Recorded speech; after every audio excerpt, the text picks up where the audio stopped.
এটা আমাদের VNA setup. এখানে যে বক্সটা আছে সেটা হলো VNA বক্স। তোমরা তোমার ল্যাব শিটের মধ্যে এই টাইপের একটা বক্সের ছবি দেখতে পাবে। এটা হলো 2 পোর্ট VNA। এখানে আমরা পোর্ট 1টা ইউজ করছি। এটা হলো আমাদের কে কানেক্টর। পোর্ট 1-এর সাথে যে কানেক্টরটা আছে সেটা হলো কে কানেক্টর। VNA-এর সাথে কানেকশনগুলো হলো, এটা হলো VNA-এর অন অফ বাটন।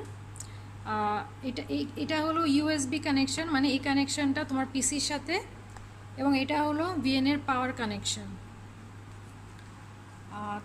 আমাদের এখানে ক্যালিব্রেশন করার জন্য যে কিটটা দরকার এটা হলো সেই ক্যালিব্রেশন কিট। এটার 4টা পয়েন্ট আছে: ওপেন, শর্ট, লোড এবং থ্রু। যেহেতু আমরা 1 পোর্ট VNA ইউজ করছি সেজন্য আমাদের জাস্ট ক্যালিব্রেশনের জন্য ওপেন, লোড আর শর্ট এই 3টা পোর্টেরই দরকার হবে। তাহলে আমরা এখন দেখি ক্যালিব্রেশনটা কীভাবে করতে হয়।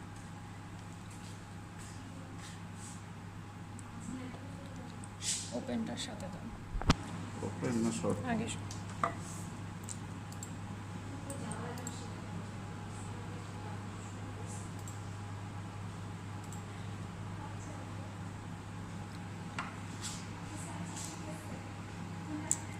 আমরা একটা একটা করে প্রত্যেকটা পোর্ট এখানে লাগাবো এবং পিসিতে এখানে আমি ক্লিক করব, তাহলেই ক্যালিব্রেট হবে।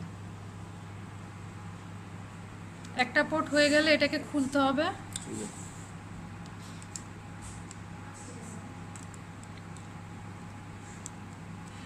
এবং খোলার জন্য যে জিনিসটা আমরা ইউজ করছি সেটাকে বলে টর্ক রেঞ্জ। সিমিলারলি আমাদের ওপেন এবং শর্ট এই 2টা পোর্টেও এভাবে লাগানোর পরে ক্যালিব্রেট করতে হবে।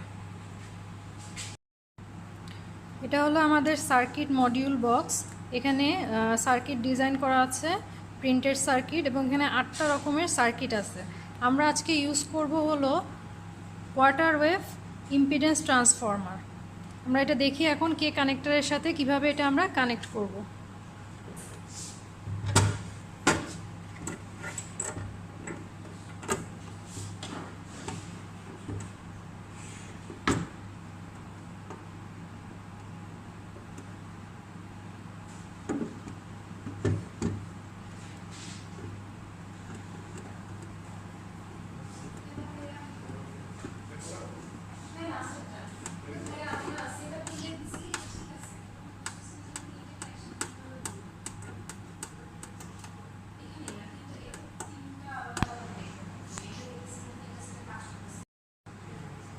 এটার সাথে একটি টাইট কানেকশনের পর আমরা এখানে আমাদের